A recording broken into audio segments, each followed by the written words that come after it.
Welcome to Dodgers Dogs. As part of the Dodgers Daily Network, Casey Porter here, joined by Austin Brubaker.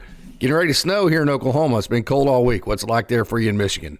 It is snowing here as well. So you're getting a little bit of a taste of what I get here in the great state of Michigan over here. No, Case, it's cold. It's snowy, but it's great to be able to be here with you, Casey, being able to interact. It should be a fun show. I'm excited about it tonight. I'm excited to see that you're back healthy, too, and be able to do a show together. There's been some stuff that has happened during really past just a little in the bit. world of Dodgers in the past Just couple a of little days that we have an opportunity to be able to talk about. And that's what we're excited about. Before we get started with the actual conversation and stuff, I know there's a lot of people right now, especially that tune in all over the world from us, but there's a lot of people, particularly because we're a Dodgers-related show, that are tuning in from the state of California, from the Los Angeles area. And I think it's probably appropriate for us to say that we're thinking about the people over in Los Angeles from the west side that are affected by the fires. So we're thinking of you, and we hope that here at Dodgers Daily that we're able to provide at least a little bit of a small distraction from a lot of stuff that are able to do and talk a little bit about some Dodgers baseball. So just wanted to acknowledge that for a lot of people that are hurting. Reach out if you are hurting, not just to us, but to other people as well that have more of a direct impact that can be able to help. But we're excited to be here and provide at least a little bit of a distraction for you guys here, Dodgers Dogs, because Casey and I love doing this, and we love the interaction that we have with each one of you guys. So we're excited about this show. Excited to talk some Dodgers baseball, a little bit of movement that has happened since, of course, that we've had time to be able to discuss. So it should be a good, fun show, but we're thinking of you guys who are more directly impacted by what is going on in the world. And if there's anything Dodgers Daily can do to get a message out or whatever it may be, just reach out. My email is all over my different social medias. You can DM me directly to social media, however you may want to do that. So if there is anything that we can do to help with any of those situations, please let us know. And by the way, talk to two young men that you got to see last year. Probably going to get to see maybe one of them, maybe both of them. I don't think both of them, maybe one of them. Next year, Peyton Martin today, and then also DC Dylan Campbell. Yep. Both two just absolute rock stars. Great conversation. Of course, first time I ever talked to Dylan, who played at the University of Texas. By the way, he has the all-time consecutive hits and games in a row. What is that? The Joe DiMaggio. How do you say that? I screwed it up on the interview too. Yeah, consecutive hit streak. Yeah, consecutive games with a hit, or whatever that is. Yeah. He has it at Texas with 38, right? Yeah. And what's really cool is that the guy who actually set that record in college is Robin Ventura from Oklahoma State, who was a volunteer coach at OSU while Dylan Campbell was at Texas. So as Dylan was setting that record, all-time Big 12 record, all-time UT record, he actually was chasing a guy that was coaching against him in Robin Ventura, who still not. Robin Ventura's daughter's going to Oklahoma State. I don't think he's still a volunteer coach. He's around a little bit, but anyways, that was cool. So got to talk to Dylan Campbell. Going to be releasing that either tomorrow or sometime this week. And then Peyton Martin was a cool conversation because point blank, last season didn't go perfect for Peyton. I mean, there were times to where they had to figure out some things, and Peyton talked about, hey, I was a high school kid. I'm growing up. I'm learning how to be a professional. I'm learning how to do this or that. And he really dove into all of those personal aspects. It was a just awesome conversation. Basically, at the end of it, what I said to Peyton, being a 51-year-old that's been in education and coaching for 30 years now, basically all I could say to him at the end, because I was just so impressed with him, was, dude, we're watching you grow up right in front of our own eyes, man. It's just absolutely awesome. So I can't wait for that conversation with Peyton Martin to come out. Those both sound amazing. Just talking to Peyton first, and we'll get to DC in just a second. Peyton, you could see that. You talk about the aspect of growth with him just in the course of the interview. Yes. That was very apparent during his time at Great Lakes, where there was times early during the season when things weren't going necessarily as planned. But I remember a couple of outings. I don't remember exactly who they were playing, but I remember being at an outing or two late in the season where you could see something starts to click a little bit more With who? Peyton. With Peyton, and It was July. It was July 4th. It was the 4th of July. Yeah, he went 6 innings, and that was the turning point of his season. Yeah. Yes, yeah, and you can see just his growth and just his confidence continue to grow, and the stuff be able to work.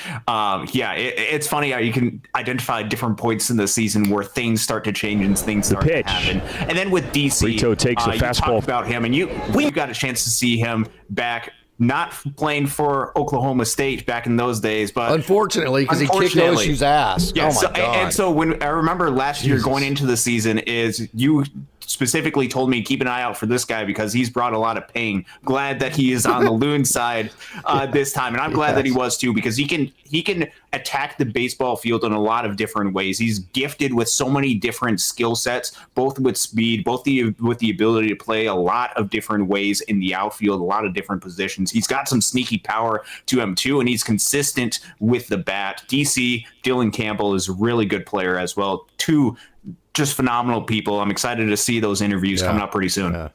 Yeah, and by the way, Dylan Campbell grew up in the Houston area, and the Austin Statesman. Houston's just a couple hours away from Austin, which is where of course, because so Dylan grew up in Houston, went to UT in Austin, and while he was at Texas, the Austin Statesman, which is the big newspaper there, they did an article on Dylan, and they actually labeled him as the Bo Jackson of high school football. Actually, they did the article on him when he was still there at Straight Jesuit in football. He was a three-way star. So Dylan Campbell was like a big-time football running back recruit. Probably would be playing professionally right now. He was that good of an athlete and just always liked baseball because he thought he was best at baseball. And he always dedicated his summers to baseball tournaments and really never had the time to go to the 7-on-7s or any of that. So I found that interesting that, this is another story and example of how the Dodgers like multi-sport athletes. So if you're anybody out there and you're young and you're wanting to specialize, just look up and down the rosters of the Dodgers minor league players. They're filled full of Ryan Pepios, who was a three-sport star. Cameron Decker, who is a three-sport star. Dylan Campbell, who is the Bo Jackson of high school football in Houston, now baseball, was also a point guard on his basketball team. So if you want to specialize, you're actually going against what all of these professionals that know more about all this than we do would suggest that you do. And so just another example of how they find just great athletes with multi-sport backgrounds, because another thing that multi-sport backgrounds do, Austin, it also teaches you to compete in different ways, right? Like baseball is a grind, it's negativity. Football is more about adrenaline and how tough are you. Basketball is all about just kind of agility and that kind of thing. So it makes you much more well-rounded. So when you, like Austin, when you get to see Dylan Campbell at Midland, Michigan at Great Lakes, you're like, damn, this guy's well-rounded. Well, yeah, he's been playing three sports his whole life, right? Yeah, no, that's exactly right. It applies. You can see it apply to the actual sporting field. It's the exact same thing when you're going through life. You want to try to get a whole bunch of different aspects to be able to help you grow in character, and especially with throughout the minor league system when there's such a quick process that these players have to go through development. Yes, this takes over the course of years, but it's in the grand scope of things, with the amount of stuff that you have to learn and with the quick process that you have to grow in order to make it to the big league levels, in order to give teams opportunities, you have to be able to adapt really quickly on the fly. So having a bunch of different backgrounds that can help with the skill sets that you have, using the tools and disciplines, not just learned on the baseball field, which can be long, which takes a lot of mental fortitude in order to take, but also stuff like football or basketball. There's different lessons that are learned from there. And so it's interesting to see the Dodgers target some of those type of players, just like it's interesting some of the other players that the Dodgers are targeting right now. One of the aspects that has been a focus for the Dodgers towards the top of the draft and players that they've targeted through free agency or trade recently has been speed. That has been one of the aspects that's been that's been something that they've targeted starting back, and where it was mostly noticed first was with their draft pick of Kenny George. Very fast, very athletic, very much of a different type of player to what they've targeted before. they re-upped that with their shortstop pick that they made with Kellen Lindsey. He's another one of those very quick guys. You talk about the player that they just signed from Korea, Hae Sung Kim, and I think I'm saying that correctly because I know I've had 11 different people tell me 11 different ways. Oh, I know, to say and it was one of those. Before I continue on with this point, on the show when we talked about him signing that I did by myself, I probably spent about 20 minutes trying to pronounce his name correctly, and it's one of those things where okay, I've got it, and as soon as I press go live, all of that went out of the window. And so then it's one of those things is how long can I stall before I remember how to say it correctly? And I just never remembered how to say it correctly. But Cam, another one of these guys that has speed. And then the guy that they targeted in the trade with Gavin Lux is another player that also has a little bit of speed to him as well. So just interesting to see the dynamic and different skill sets that the Dodgers are targeting, which does line up with some of the trends in the games with the increased emphasis on stealing bases and rewarding that. So really interesting to see how that is playing out for the Dodgers. It absolutely is. And so, hey, we have some questions here from the chat. Good evening, Daniel Berry Sports Highlight. Gregory, thank you so much for joining. Drew Durr, thank you so much. Some snow in LA would be very welcomed. Yeah. And I'm sure, again, our thoughts and prayers are with everybody there in smoky LA, as Dodger Blue 82 is saying. Christopher Navarro, CNAB. Thanks, Austin. The air is horrible in Southern California. Glad to watch something different than the news. I would bet that's absolutely the case. Hey, let's go Dodgers for another trade. I can just tell you the Dodgers are figuring the maneuvers they're going to have to make to get Roki Sasaki. So I think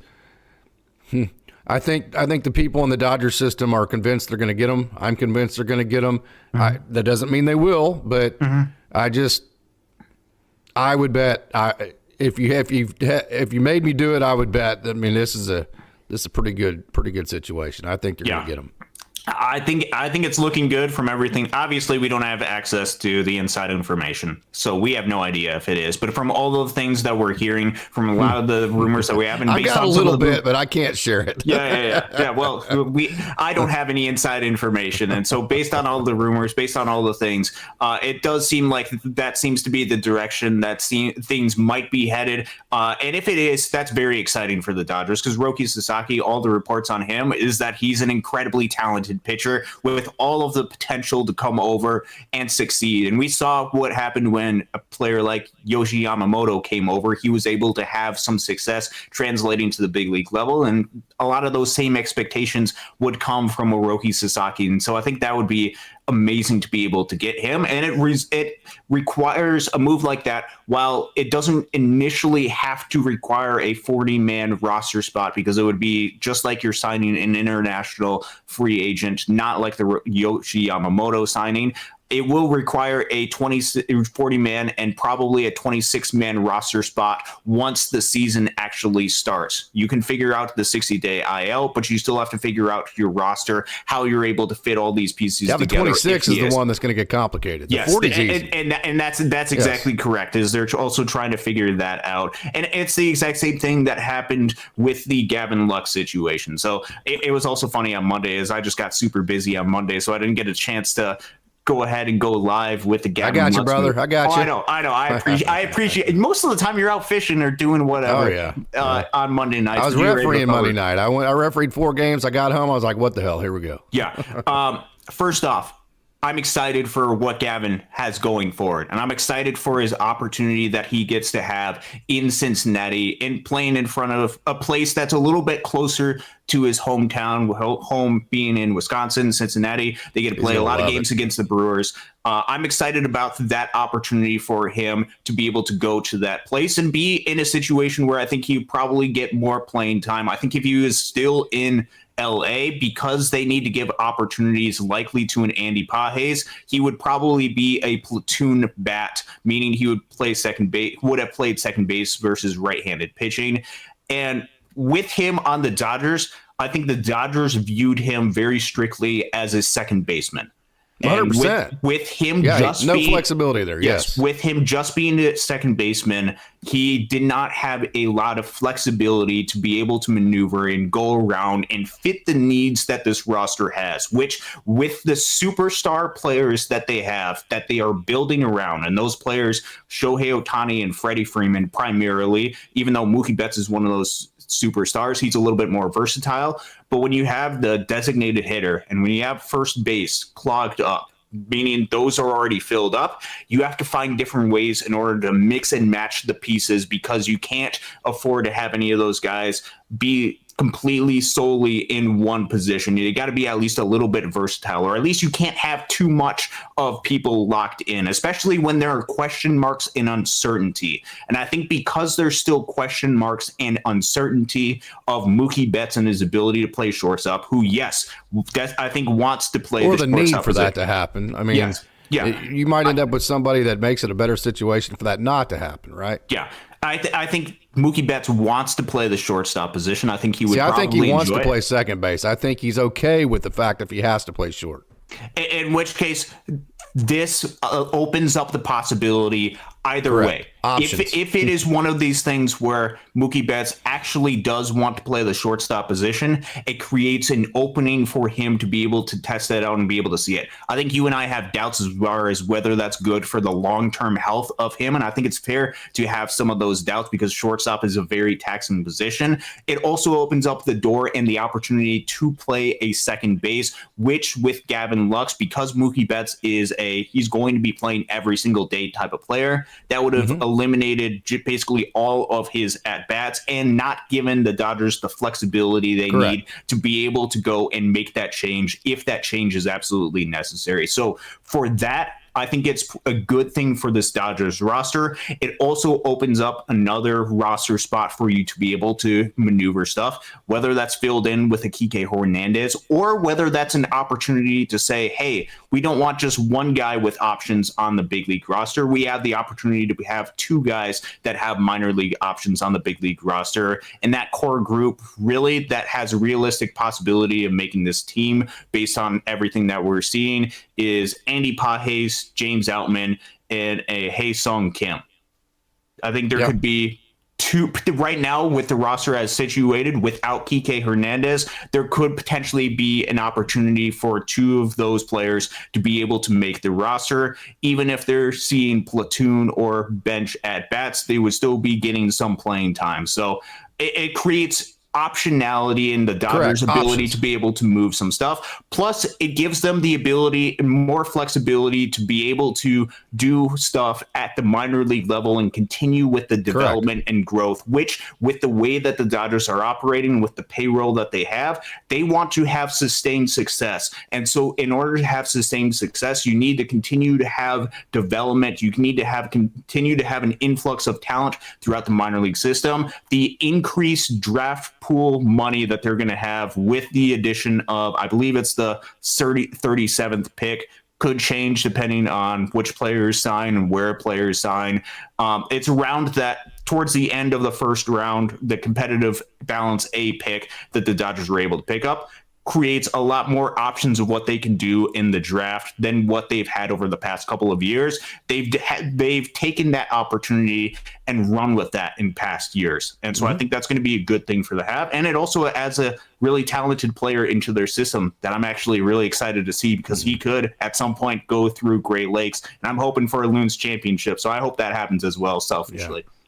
Yeah. So basically you took Gavin Lux, who can only play second base. You replaced him with Hae-Sung Kim, who can play second base, shortstop, third base.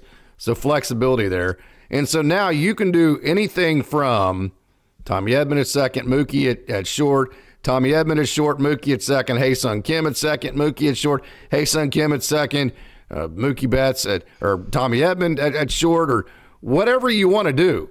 This gives the Dodgers the flexibility that they like to have and the options that they enjoy having on a roster. One thing the Dodgers do not like, matter of fact, since this ownership has taken over, I don't think they've ever been in this box, is to say, well, this is our left fielder, he can't play anywhere else. This is our center fielder, he can't play anywhere. And you have 9 guys on the field, and they play in the exact same spot every night, and they can't play anywhere else, and you're all pinned into that situation because as soon as somebody doesn't play well, or as soon as somebody gets hurt or whatever it is, now it becomes more complicated.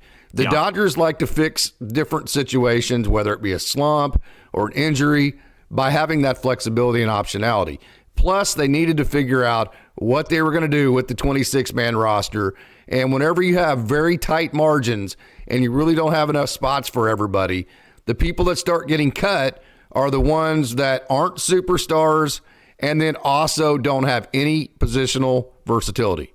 Those are the guys that go first, even if they're guys like Gavin Lux that have been good players, because then they pin you into a situation to where Gavin Lux can only play one position on the field.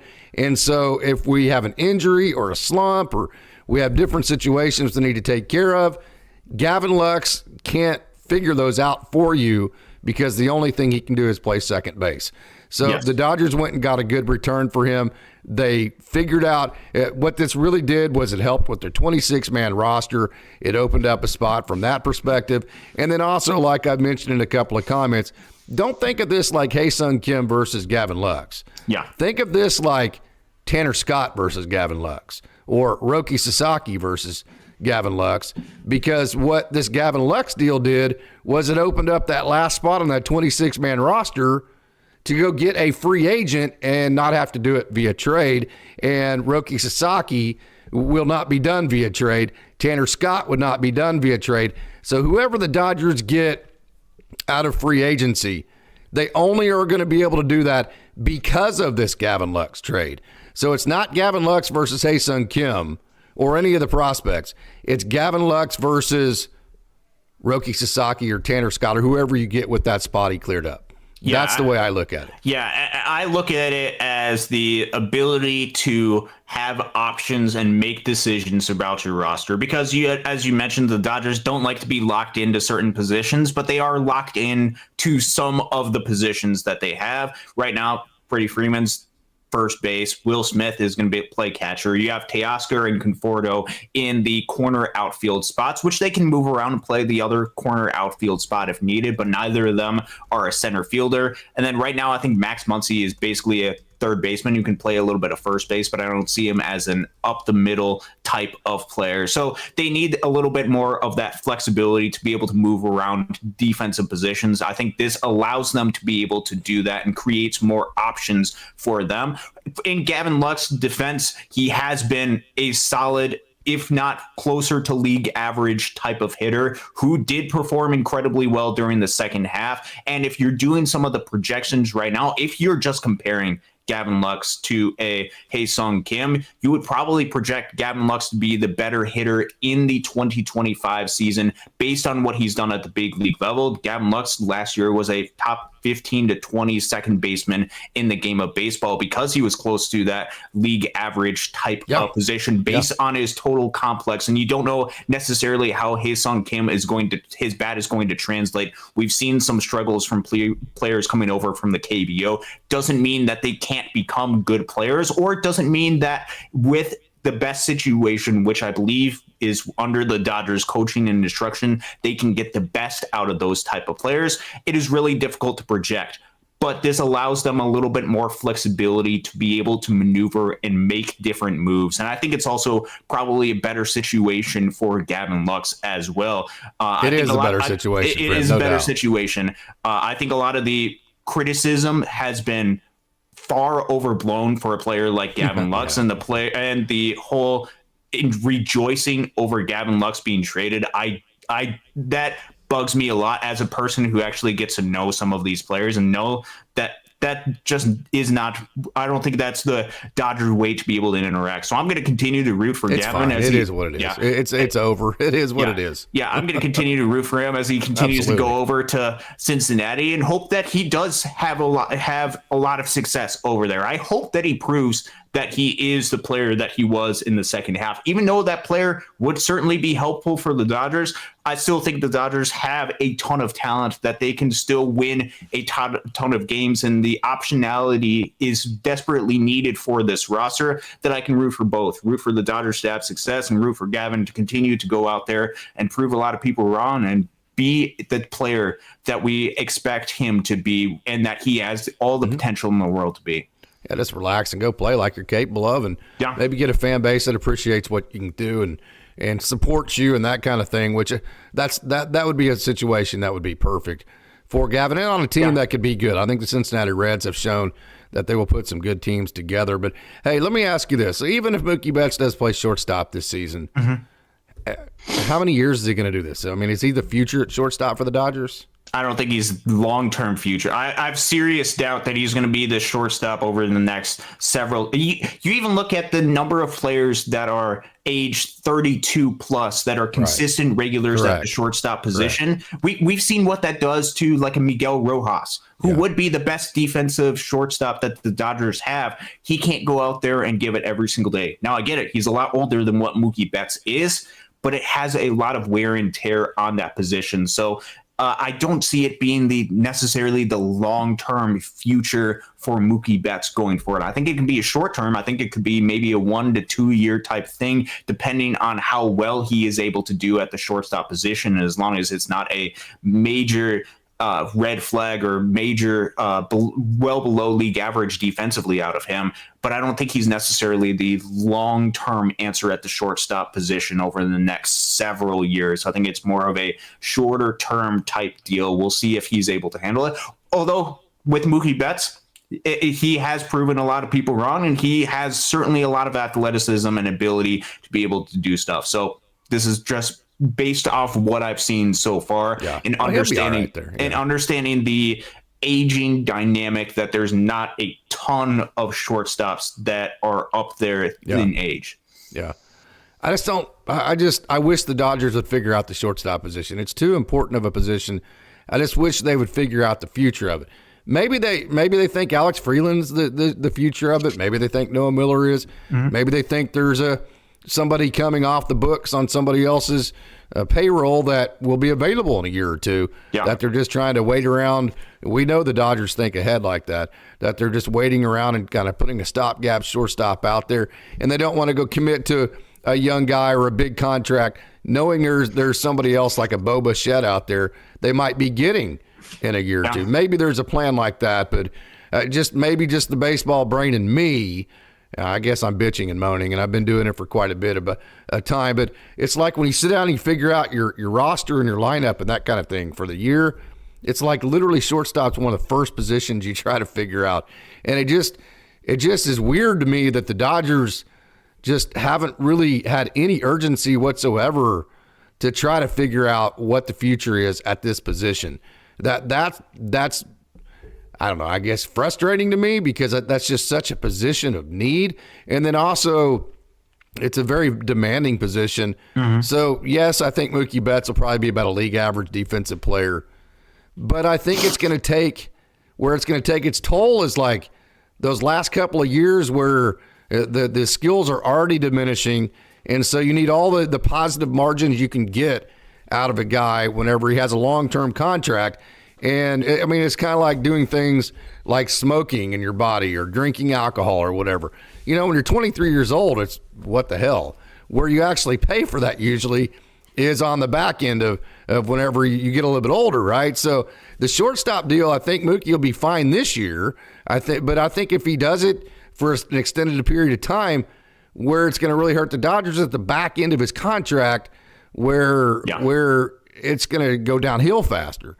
And I just don't see the need to do that. I just don't see where that is needed for a club that has spent this much money on this elite of a roster to do that. I don't see why they have to do that. I don't see it. Which goes to the question. It goes to the point of, okay, why not play him at second base, and then you could have a Tommy Edman fill in mostly at the shortstop position. And Miguel Rojas and Chris Taylor in opportunistic times. Chris Taylor would also be able to play in a pinch as well, while you're also trying to bring up and try to develop a player like an Alex Freeland, who I have a lot of belief and a lot of skill set in, still has more to prove at the minor league level in order to get him to that opportunity, and would need consistent reps. the good thing about where they're at is they have players that have the ability to play that shortstop position, and they are not solely reliant on Mookie Betts or bust at the shortstop position. That's correct. That's correct. You have to play the shortstop position every single day. Exactly. It is, they have guys and they have optionality. So while they're in a state of, we don't necessarily know exactly who our next really good shortstop is, and they did not feel comfortable enough to commit to a long-term deal for a player like a Willie Adames, which I think I would probably agree is the correct call. I agree. Which means that you're going to deal with a little bit of uncertainty. But if there's some uncertainty, at least you have options and different guys that can help fill in, so that if one thing goes wrong, you have somebody else that can fill in the shoes. That's one of the geniuses of the Dodgers getting a player, a super utility player like a Tommy Edman, is he's able to patch and fill in the holes and still be able to provide solid defense. And if you have a Tommy Edman, Mookie Betts up the middle, Tommy Edman at shortstop, Mookie Betts at second base, or flip it around, I think that's going to be a really solid up the middle type pairing when the Dodgers go to that up the middle type pairing. Might have some questions about what the outfield defense might look like with Pages in center field, which I hope there's a lot of improvement, because I think that's going to be the greatest opportunity for him to be able to have there. Or if a James Outman has a really good bounce back, then your up the middle defense starts to look really solid. I agree. So, hey, right field pavilion, Austin, are you sitting down? I'm sitting down. $100 super chat. I mean, are you kidding me? Right field pavilion, way to go. Wow. And then they asked like the hardest question of all time. You ready for this one? This is awesome, man. Right field pavilion, you are a rock star. Thank you so much. I can't tell you how much we appreciate that. Happy New Year to yourself. What an awesome deal this is. Right field pavilion says, am I the only a-hole that believes Clayton Kershaw needs to call it quits? I understand he's 32 strikeouts away from 3,000, but at 36 years old, do you feel like he's blocking the next guy up? I post this as a Kershaw fan, not a hater. Thoughts?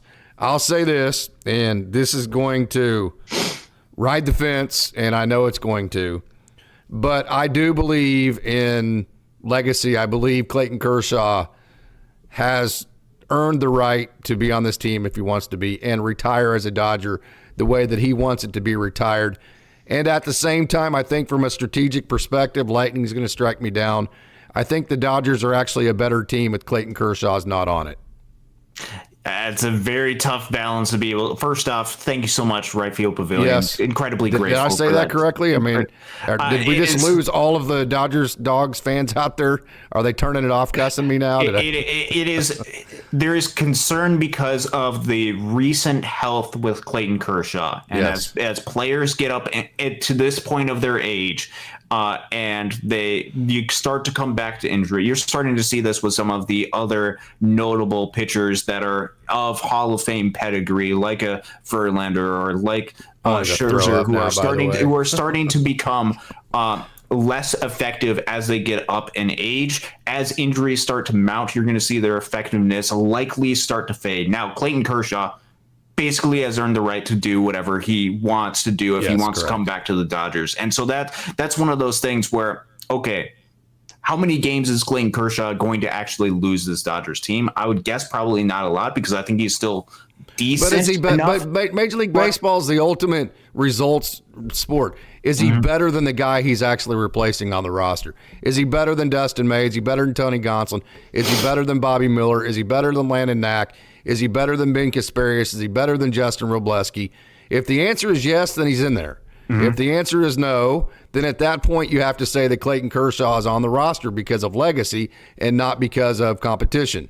Yep. Whew, that's a tough one. Which it's a very important clarification in case you are new here. We're not saying that Clayton Kershaw, throughout his career, isn't better than those players. It is during the year 2025. I'm sweating here, man. I can't take this conversation. It is during the year 2025. What is your evaluation of the state of Clayton Kershaw? Which I think whatever evaluation that you have with Kershaw, I don't think it matters because I think he's coming back to LA regardless because of his legacy and because of some milestones that he does have coming up. And because I think he desperately wants to be and play an important role as part of another one of these World Series winning Dodgers teams and do whatever he can to help.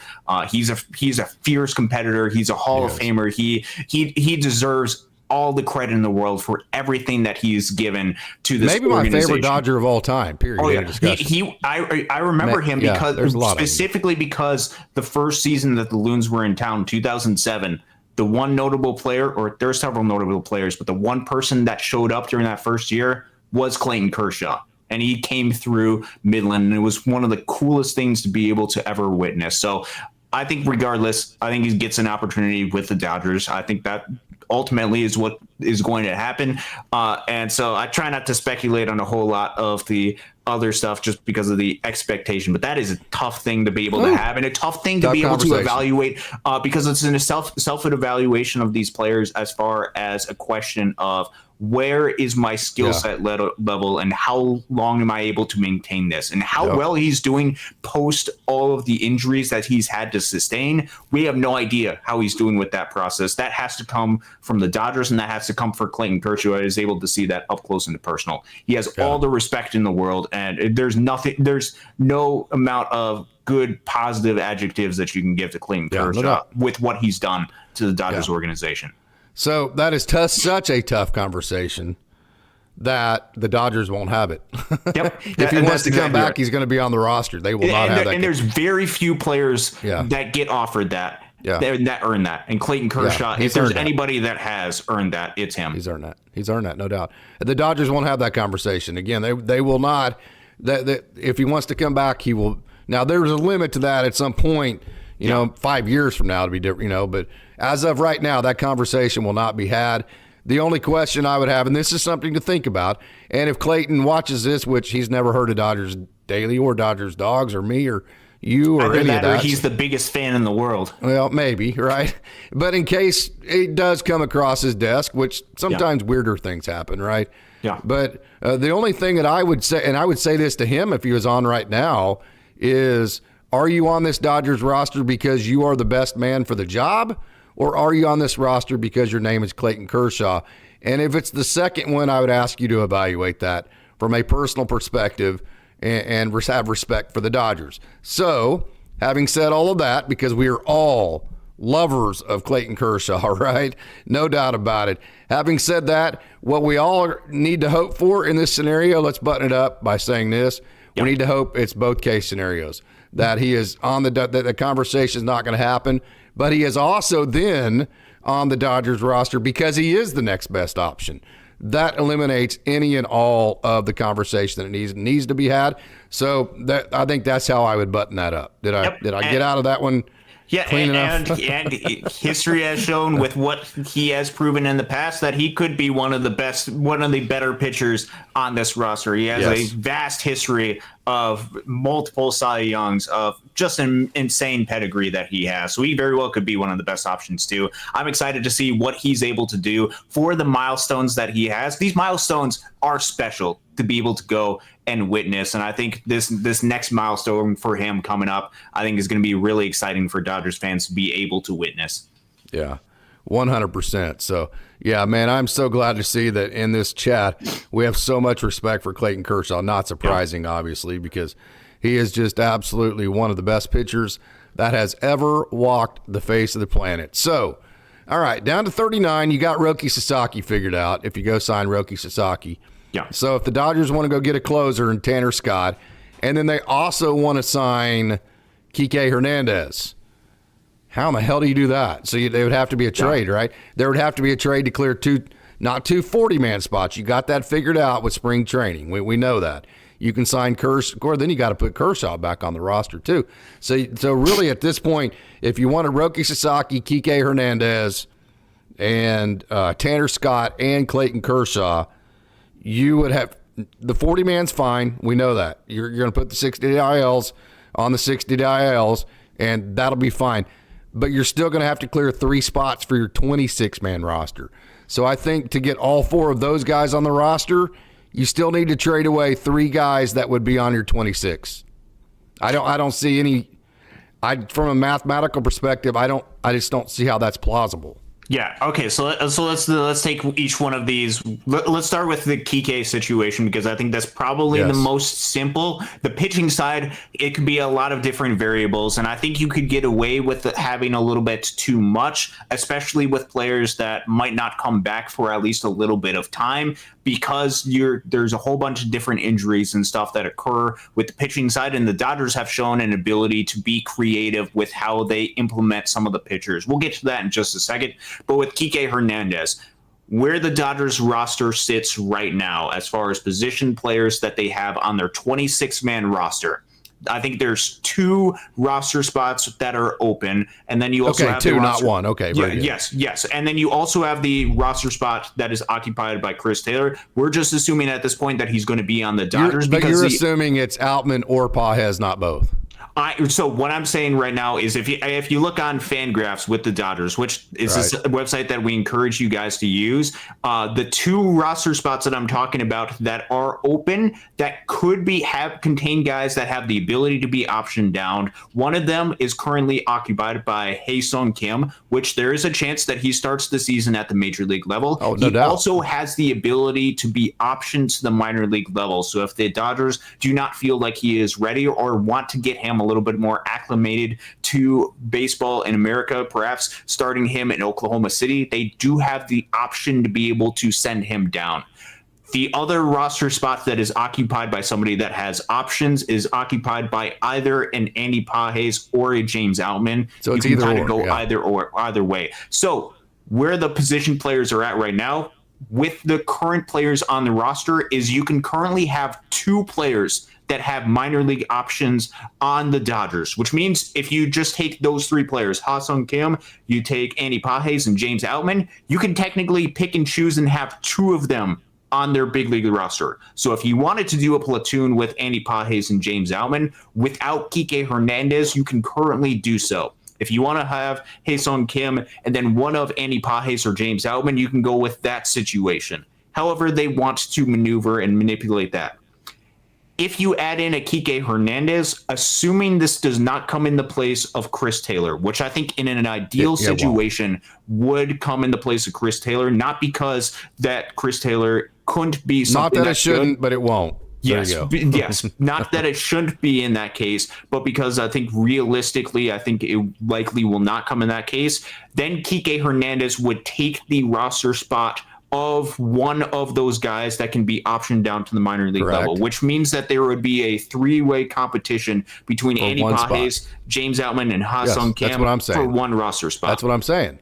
Yep. And so with Kike Hernandez, he can be added to this roster if you are willing to sacrifice one of the roster spots for one of those 3 guys. Well, and not have you two of them haven't added Tanner Scott or Clayton Kershaw yet. So I'm just talking through the 26-man roster. That's what I'm saying. But to add Tanner Scott and add new people to that, that's what I'm trying to tell you.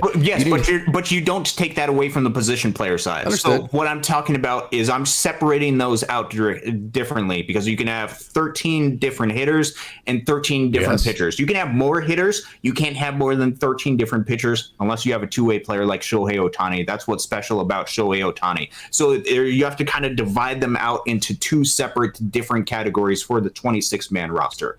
So for the 13 different position players with Kike Hernandez, it's not a question necessarily of does Tanner Scott fit into that situation, because I think that fits into more of this category with the pitching side. With the position player side, that's where the conversation of Kike Hernandez. See, I do it backwards.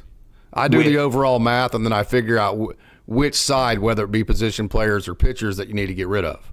So I go get the guys that I want. So I don't say, well, I have 13 position players, so I can only go get a pitcher. I go get the players that I want. If I want Tanner Scott, Roki Sasaki, Clayton Kershaw, and Kike Hernandez, I go get them. Then I do the math, and I go, well, hell, now I have 17 position players, so I got to figure out a way to remove 3 of them. Exactly. And I do it back. Well, yes.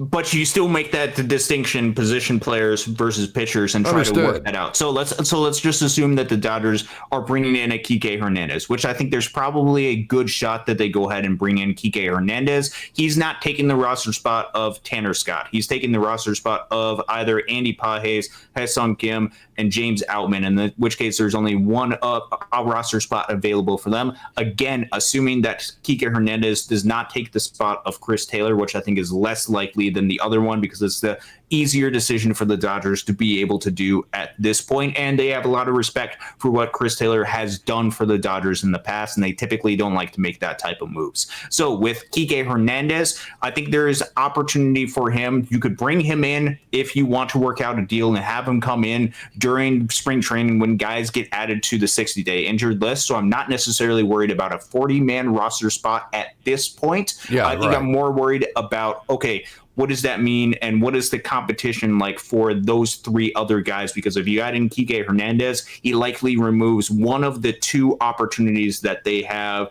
for those three guys that you have coming up. So that's a decision that the Dodgers are going to have. If they bring in a Kike Hernandez, it's going to take up one of the roster spots occupied by those three players. That's where I'm at with Kike Hernandez, and it very well could likely be that the Dodgers say with Kike Hernandez, we love what you do during the postseason. We're going to deal with what you have during the regular season, and we're just going to roll with it. And it's very difficult to argue, even for me as a statistician, based on what he's done in the postseason. Yeah, but a pitcher could do that too. So if a pitcher puts you at 27 players, then that also could eliminate an Andy Pages situation because you got to shrink things down because you have to get down to 26. So that would remove like an optionality of like a Justin Robleski or whatever. And then now because if you're going to add Kike Hernandez, so it's a very difficult, complicated situation, and it's one to where just kind of going back full circle to what we're talking about to get Tanner Scott, to get Roki Sasaki, to get Clayton Kershaw. And who was the fourth one? Did I say Kike, Roki, Clayton, and Tanner Scott? To get those four guys, whatever reliever you want. To get those four guys, okay, to get those four guys, you're going to have to trade like a Ryan Brazier. You're going to have to open a minimum of 2, probably 3 spots for your 26-man roster. So the 2, maybe 3 would be, you're saying right now you have 2 out of between James Outman, Andy Pages, and Ha-Seong Kim. There's 2 spots for those 3 guys. So let's eliminate 2 of those. Now there's no spots for those 3 guys. You could eliminate all 3 of those. It doesn't necessarily, because you need to have 13 position players. Sure, understood. Remember. So you still need but to if it's Kike, that what I'm saying, if it's Kike, then you got that figured out. Then you can add another position player and eliminate a pitcher is what I'm trying to say. And keep doing the teeter-totter math like that to get to the 13 to 13, to get to all of the guys that you actually want. That's what that's kind of how you do it, is you go get who you want, and then you figure out the teeter-totters between the pitchers and the position players as to how the math works after that. And so to do that, it's very complicated. It's why a trade situation, it's why another reason why the Lux deal made so much sense, and it's also why I wouldn't be surprised if there was not a situation where somebody like Ryan Brazier gets traded for another couple prospects, or somebody on, maybe a James Outman or somebody like that gets traded for other prospects that aren't going to be on the 40 or the 26. That type of math is really advantageous for the Dodgers again, which just adds another positive layer to the Gavin Lux situation. Mm-hmm. Yeah, and just speaking to some of the pitching side, just because I use this Fangraphs all the time, if this loads properly, I think there's 2 different spots in the pitching side that you could see guys fill in. 4 guys that do have minor league options. I think those 2 spots currently projected into the Dodgers bullpen are occupied by a player like a Michael Grove and an Edgardo Henriquez. You could see some of those guys be able to come up, which goes to show you some of the value of players that have minor league options That's why they're there. Because that's why Grove's there instead of Honeywell. Yes, 100%. Because they have the ability to be sent down, and you don't necessarily have to get rid of every single player or try to decipher and be locked into certain guys at the position. You need to have flexibility on your roster to be able to move up and down. It's why there needs to be a continued investment in these younger players, and why it's noteworthy that both Andy Pages and James Outman only have one minor league option, because they only have one more year to be able to do this, and their value, once they're not able to be able to do this, goes down in the tubes pretty quickly. So I think there is a little bit of room. I also think with Clayton Kershaw, don't necessarily know when he's going to be able to come back to injury. So he'd be another one of those guys that would go towards the injured list. And then you try to figure it out from there, knowing that through the course of the season that there's going to likely be injuries onto the pitching staff. So I think the Dodgers are trying to acquire as much depth as they possibly can, knowing that currently as they speak, they also have some limitations with some of the depth that they have, because some of the players on their 40-man roster, several players, are going to be added likely to the 60-day injured list, because they're going to miss at least significant portions of the 2025 season. So I think they're trying to add as much depth as they possibly can, and then see kind of who's healthy. If there needs to be a trade, if there needs to be a Ryan Brazier trade, they can go ahead and do that. Once it gets a little bit closer, as long as they have room on the 40-man roster immediately. I think that's likely how they're going to attack it. But you always have to keep that in mind, because then you could add a little bit too much players that are locked into the major league level. That's what I'm saying. But that's what makes sense about. So like whenever you trade, like Gavin Lux, I know he had a minor league option, but it was irrelevant. He wasn't going down the minor leagues. So just to consider him not having minor league options. So when you trade, you can trade James Outman. It doesn't do you any good from a mathematical perspective, because he is one of the guys you probably counted on spending a decent amount of time at AAA anyways, right? Yeah. So if the Dodgers really want to fix this math equation, the only way they can do it is trade off the 26-man roster guys that don't have minor league options. That is 100% so correct. Who are the players that are going to be on the 26-man roster that don't have minor league options that you wouldn't mind trading away for younger type prospects that aren't going to be on your 40-man roster for 2 or 3 years? Who are those guys on the roster you'd be willing to do that with? Ryan Brazier is one for me. Yes, I think you're absolutely right with that. And that's the question. And that's the thing I think there's a whole bunch of different ideas with different trade proposals. And those are fun to be able to have. Yes. But if you're trading all the guys that have minor league options for guys that don't, you don't have any flexibility on your roster to be able to make any moves. Yeah. So those guys, while you think they might be, okay, they're just minor league players, they're just depth at this point, they are necessary in order to get through the season, and you need to have those minor league options, especially if you have a roster that is not filled with a lot of guys that can move up and down. You would be subject to players that you would sign and designate for assignment if that were the case, which usually those type of players are less predictable and have a history of not being able to work out quite as well. Certainly there are some rare spots where guys can fill in and they perform really well, but you're dealing with guys likely that other teams have passed over before. So if you can get guys with minor league options and have them be able to have some flexibility on their roster, I think that is an absolute necessity for an organization, especially an organization like the Dodgers, to have. See, if you get guys that you're going to eventually put on your 26-man roster that has minor league options, fine. But I think the Dodgers are past that point. I think the Hae-Sung Kim signing moved them past that point. I think they're at the point now to where if they make a move, it can't even be for somebody going on the 40-man. It has to be for somebody that's not, like they did in the Gavin Lux deal. I think that's the math at this point.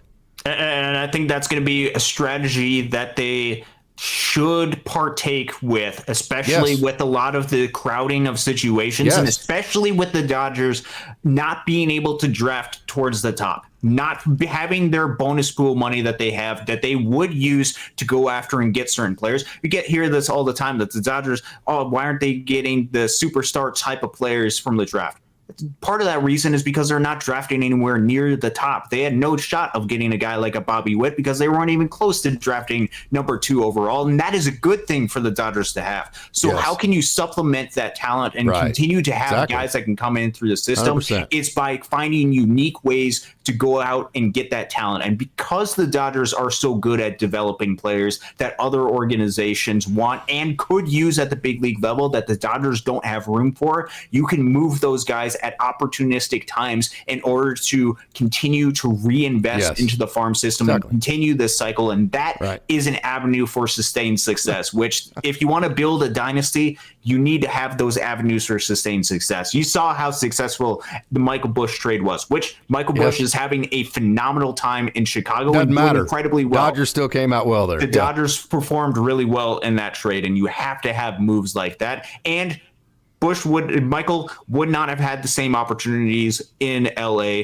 like he does in Chicago. So I'm happy for him, 100%. And I'm happy for the Dodgers because they got two incredible prospects in that return. And I think trying to make moves like that for those type of players is going to be something that as this team continues to stockpile different talent and as they get healthier, they have to take advantage of and continue to reinvest in this system. And those small moves that you might think are insignificant, or why didn't the Dodgers trade Gavin Lux for a big league player? Why didn't they trade him for a reliever? Couldn't. Because there's more things that the Dodgers have to keep in mind, and it is not strictly the major league level. Because if you solely focus on the big league level and neglect the farm system, neglect the scouting, neglect the international free agents, doesn't work out. Your house is going to crumble and the dynasty will fall. Because the math didn't work, right? Absolutely. Yeah. Hey, we have another awesome super chat from our rock star, Roy Song. Roy, thank you so much. Hey, Casey and Austin, our Dodger fam, Happy New Year. Sorry wasn't able to join on time, but better late than never, Roy. That is 100% correct. We'll take you whenever we can get you, Roy. You are an absolute rock star. Excited for upcoming year and hoping that includes Sasaki and Scott. So having said that, let's go through all of the possible people. I'm just going to go through the Dodgers that don't have minor league options, okay, that are on the 40-man, which means they are going to be on the 26, right?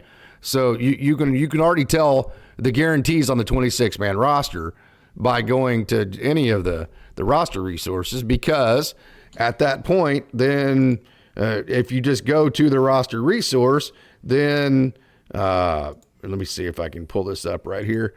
Yeah, I get it on my screen so I can see it from here. Yeah, let me get it on my screen so they can see it here. I thought I had it before, but let me go ahead and see if I can find it. There it is right there. Yeah. Okay, I'm going to switch it over right there. And you can figure out who's going to be on the 26 because you can just run through and see who doesn't have options. So, by the way, as I was looking at this, Austin, can you see it on the screen now? I can't, but I can see it on my own screen. The first guy, Shohei Ohtani here. Yeah. Shohei Ohtani. You know what his WAR was last year? His wins above replacement? What was that? Shohei Ohtani. What was that? 9.1. Shohei Ohtani had a 9.1 WAR last year. You know what his OPS was? His on-base plus slugging? What was that? His OPS was 1,036. He had an OPS for the season over 1,000. You know what his WRC plus was? What was that? 181. Ooh. I mean, God dang. 9 WAR from a designated hitter position never happens. It just goes phenomenal. So just for shits and giggles, we're going to go through everyone on this list, and you'll know what I mean when I say this. We're going to give yes or no. Are they somebody that the Dodgers would trade, one of the 26-man roster guys that the Dodgers would trade for younger prospects that won't be on the 40 or 26, like we saw just happen with Gavin Lux, right? Okay, so here's the shits and giggles. Shohei Ohtani. No. Why is that even a question? I told you what it was going to be, right? Okay, here's a few more giggles, okay? Mookie Betts. No way. Okay, Freddie Freeman. Not even close. Teoscar Hernandez. They just signed him. No way. Max Muncy. Doubt it. No. Will Smith. No, they signed him to a long-term deal. Michael Conforto. They just signed him in free agency. No. Tommy Edman. They just extended him. No. So that is 1, 2, 3, 4, 5, 6, 7. There's 8 right there. Yep. Okay. So actually, not only does Hae-Sung Kim have minor league options, he has all 3 years. Yes. So this is a guy that is a just typical minor leaguer that has the 3 option years that are possible. Austin Barnes. No, they just extended him the offer. He will be here for at least half the season, most likely. Okay, so that's 9. Miguel Rojas. Nope, they just extend. They had the ability to move off of him. They just extended him the offer. He likely gets at least half the season, if not the full season. Same thing with Austin Barnes. So there's 10. Chris Taylor. If they could, they would. I don't think it's likely though. So there's 11.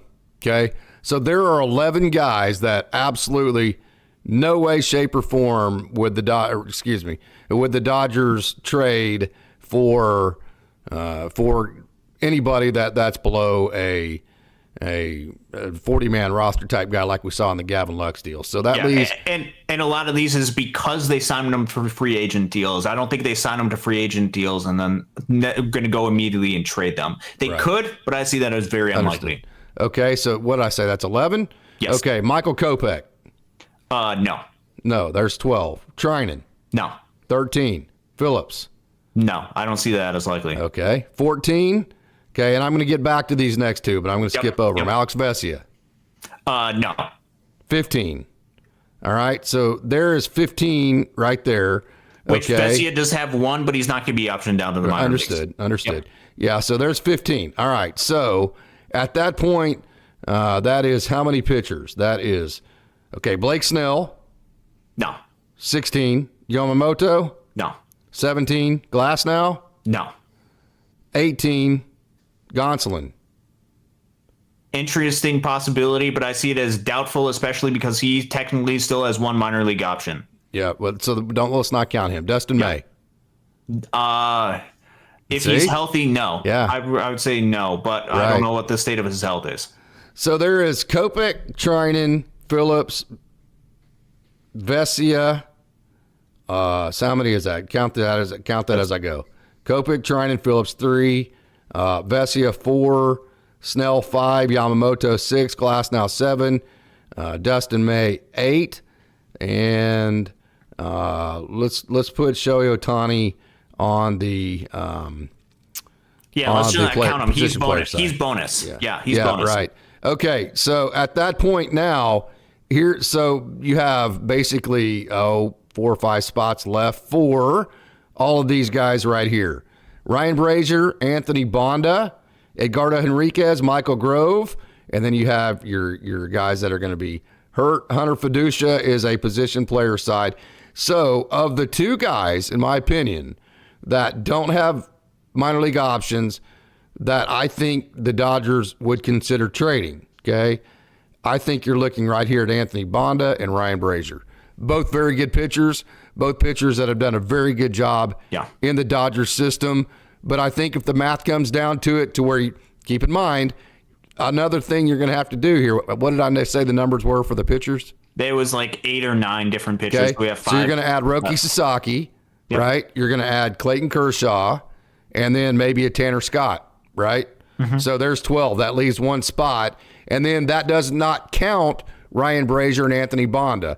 So if you add Tanner Scott, Roki Sasaki, Clayton Kershaw, Anthony Bonda, and Ryan Brazier, that puts you at 14 pitchers. Okay. Yes. And so one of those pitchers has to get traded for somebody who's not going to be on the 26 or the 40. That's what I'm trying to say. And here's another element that I think is really important, especially if you're just thinking through the math. Okay, maybe they might be able to fit all of these guys, even if they're trying to make the 40-man roster to be able to work, 60-day injured list. They were able to figure out different things to make this work. If you have all guys that don't have minor league options or guys that you want optioned down to the minor league level, you're playing every guy for the entire season until somebody gets injured or until you have to be creative. The Dodgers usually like to have guys that can be able to come up and down as needed throughout the course of the season, so they can have and rely on guys that they are going to need to rely on, like a Landon Knack, like a Justin Robleski, like a Ben Kasperius, like guys like a Jack Dreyer, or even guys that they plan on designating for assignment to be able to come up and fill innings, so that the tax on a Tyler Glasnow, a Blake Snell, a Yoshi Yamamoto, and all of these different guys isn't as heavy. While it seems like they could fill in a lot of these roster spots. And perhaps that is the plan, with the expectation that maybe not all of these guys are going to be healthy, or even if they are healthy, we'll trade one of these guys during free agency. That flexibility to be able to move guys up and down and have that up-down train to provide different innings, to relieve some of the burden on some of these guys, is going to be absolutely necessary for the Dodgers to be able to have, which means that some guys that don't have some maneuverability, especially if you're comparing comparing an Anthony Banda or Tanner Scott, who would you rather have? It's Tanner Scott every single day. Sure. And so that creates an tough conversation. And not saying Anthony Bonda's not good, but it's not saying that we're trying whatsoever. to win a World Series here, man. I mean, come on, right? Yes, and so you have to have those conversations. And how do you get to the finish line? And while also trying to think of how can we have a bunch of good arms that could make it through the end of the season for October and have a dominant bullpen at the end of the day. Those are tough conversations to have if you want to add additional guys into this mix. You have to have a little bit of maneuverability. You have some flexibility so that, and this is one of the things that really needs to happen, this bullpen can't be worn down through the course of the regular season, because they were very much heavily relied upon during the course of the 2024 postseason.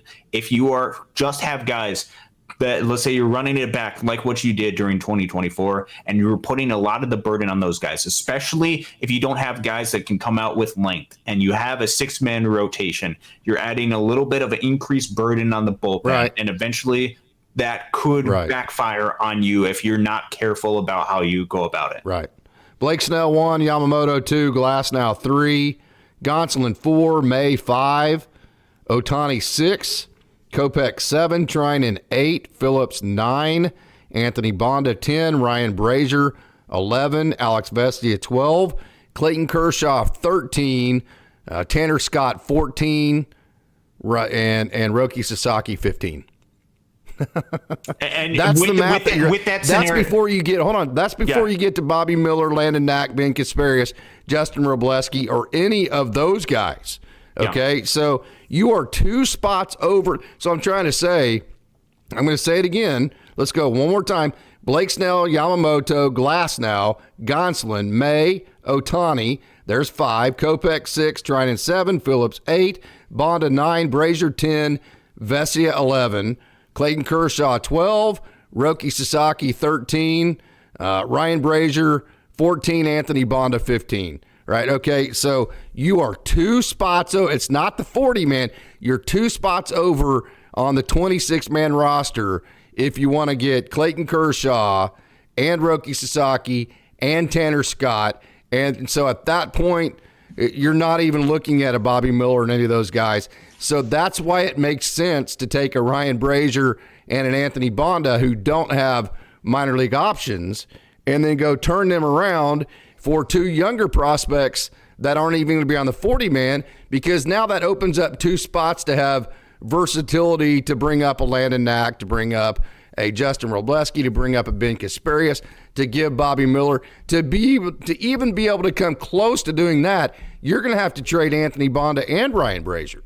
Well, one important clarification, but the point still stands. You technically would have, with Shohei Ohtani, 14 different pitchers that you could have, so you'd be missing 1 spot. There you go. The emphasis still remains with that, with adding up those different players and with adding up that math. If you don't have any flexibility now, Clayton Kershaw, I don't think is going to start the season at the big league level. I don't know if he's going to start the season on the injured list or not. So that might create a little bit of flexibility. But again, you are talking about a lack of flexibility on the pitching side 100%. if you don't have that. And without what do you do? Without flexibility, you are waiting for somebody to break before you provide another opportunity. And I don't want the Dodgers to wait for something to break before providing 100%. additional opportunities, because I want those guys to be as healthy as they possibly can be throughout the course of the season. And the Dodgers, I think, are talking about and going through different plans of how they want to navigate that. And one thing that opens up different options is have guys that can move up and down. And I think that is something that is important. And if you want to bring guys in that don't have that ability, it would be probably best for the Dodgers, especially if you get an upgrade, like a Tanner Scott would be a vast upgrade from, or a bit of an upgrade from a guy like an Anthony Banda. Not disrespecting Anthony Banda, but just talking about how good Tanner Scott is.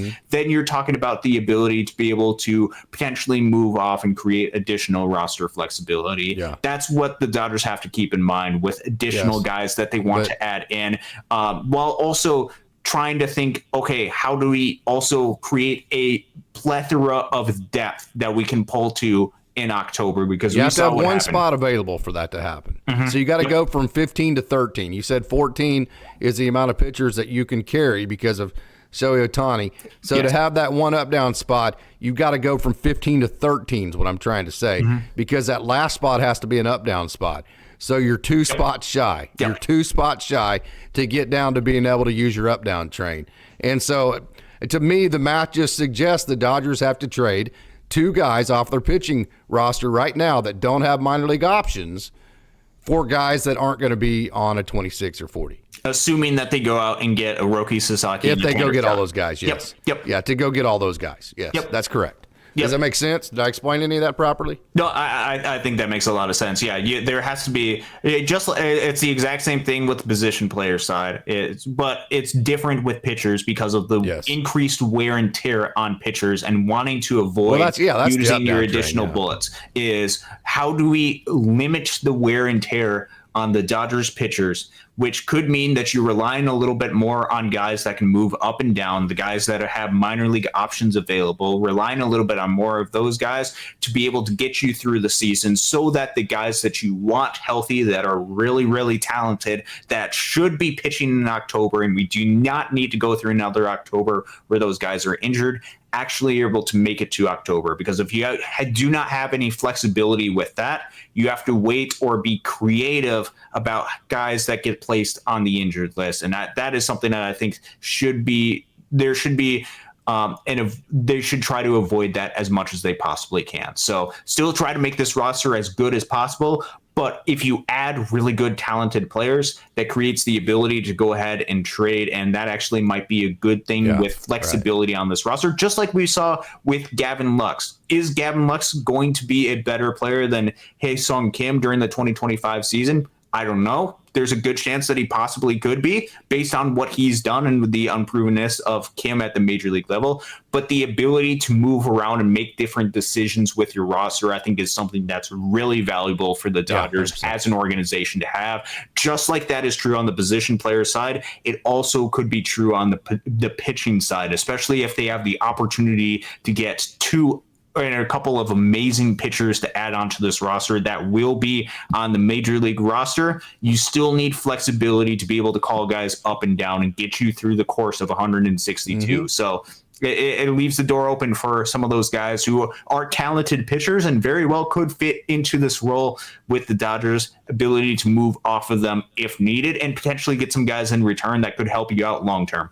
Yeah, 100%. And here's the philosophy the Dodgers have taken. We're in this window of win now. We're trying to build a dynasty, which they're definitely doing. And so we're going to go accumulate the most amount of talent we can. We're going to find the best players that are available. And if they're players that we think fit for us in terms of we want them, we like them, like a Blake Snell, that kind of deal, we're going to go get them, because we're going to acquire the most amount and gather up the most amount of talent we can.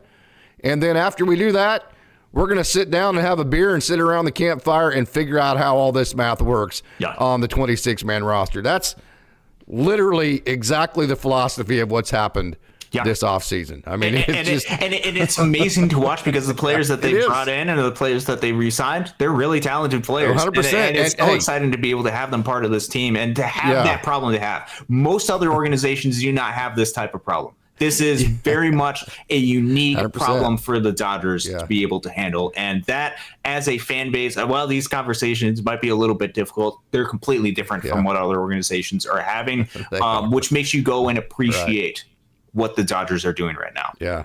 And the funny part of it is, if you talk to anybody in the system, off the record, which everything that I get is off the record, which is the way I like it, because that means I end up actually getting information because they know it's not going to go public or whatever. But whether it be a player or a parent or a coach or whatever it may be, a broadcaster, you name it, Okay. Those people in the system know less about it than any of us. I mean, they are as confused like hell if I know, man. Like I'm telling you, you could go up and down the organization of the Dodgers and go, hey, are we going to sign Roki Sasaki? And they're going to go, hell if I know. Or, they're going to have their opinion, but it's not going to be any stronger. They're not going to have any information more. There's like maybe two people that do. And the Dodgers front office is so close to the vest that nobody else is going to know beyond them. Yeah. Unless they want them to know, and there's a strategic reason for that to be. So, hey, Austin, this has been another fascinating show. Always wonderful to talk Dodgers baseball with you. Talk a little math, a little bit of roster talk, all that kind of stuff. Hopefully here before too long we'll have a show where we actually get to talk about Roki Sasaki. I do think that's going to happen, and how we figure out all of the different situations. But do you have any final thoughts? Yeah, it's been a fun show. Casey, I'm glad you're back. I'm glad that you're healthy. Thank you for doing the show on Monday for me. Oh man, it's filling fun. in for the Gavin Lux stuff. There's a lot of discussions. It's a good thing to have, and being able to sit down and talk Dodgers baseball is so fun to be able to talk about baseball. There's a lot of stuff going on in the world, and our hearts continue to go out for the people in Los Angeles. If you didn't get a chance to see the top of the show, that's where a lot of our minds are, and we hope we've been able to provide at least a little bit of a distraction for you guys who are out there in California dealing with all the wildfires and stuff. So continue thoughts. Be praying for you guys. You guys are amazing. We're glad that you guys have been here as part of this Dodgers Daily venture that we have created. And we've hoped that we've been able to provide at least a little bit of joy and happiness, because Dodgers baseball right now is bringing so much joy and happiness to a lot of different people, because they are defending World Series champions, because they are on the verge of creating a dynasty and doing whatever they can to build the best roster possible. So that's a lot of fun to talk about. A lot of other important things that are happening. We're thinking of you guys out there in California, and do whatever we can to be able to help. Yeah. Another big, big, big thank you. If you're still listening, Right Field Pavilion, we can't tell you how much we thank you for that $100 super chat. That's just absolutely incredible. Roy Song for your $9.99 super chat. You are a rock star, Roy. And also, Dodgers fans, as we have these conversations and you see the numbers and you see the amazing talent that's being compiled and that's creating these roster crunches, Dodgers fans need to be super thankful for the front office that it's absolutely going for the jugular for the forthcoming future. Yeah. So be thankful for this front office. They are doing everything they can to build this dynasty every single day, yes? Yes, and it's not just the front office that they're able to do that. And it doesn't just include the big league players. It also includes the guys at the minor league level who make these types of trades, make these type of moves possible for the Dodgers to acquire talent. Because if they ignored the minor league system completely, they would not be getting the type of players that they would be getting at this point. So with players like Dylan Campbell, with players like Peyton Martin, who will be having upcoming interviews for, those type of players and their development help the growth with the Dodgers. So it's amazing to see as an organization, with from the front office to the coaching staffs to everybody that's part of this process, be able to help with this development system. It takes all hands on deck, and that's amazing to see the process go ahead and play out. 100%. Hey, I want to thank everybody out there. What a great show it's been. We couldn't do this without you. Again, I'm going to say it again. Give yourselves a standing ovation and a loud round of applause, because you Dodgers dogs out there are absolutely the best baseball chat in the world. So